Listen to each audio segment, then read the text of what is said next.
guys? It's Brian Tews, President of Tews Lending. This is your weekly update.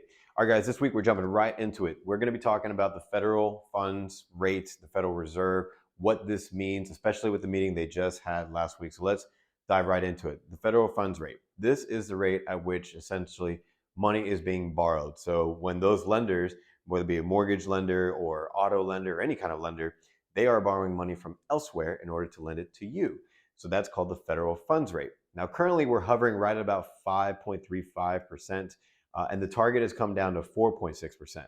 Now, that does not mean mortgage rates are going to go there. Mortgage rates are typically anywhere from 1.5% to 3% higher than the federal funds. So if we're at 5.35, you can expect still high sixes, anywhere in the sevens or even low eights.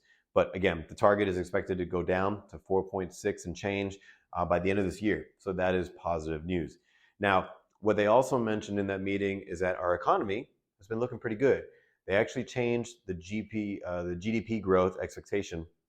They had it at 1.4% for the end of this year, and they upped it to 2.1. So in other words, they're saying, hey, we see the economy is doing well. Let's keep it going. So that is a great sign. Now, also they talked about inflation. Now, inflation being the target of 2%, right? And they keep saying 2%, 2% is where they want inflation to be.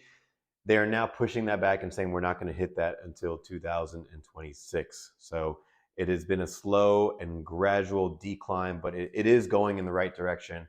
And we can see that for interest rates too. So earlier this year, we said predictions were going to be low sixes, high fives by the end of 2024.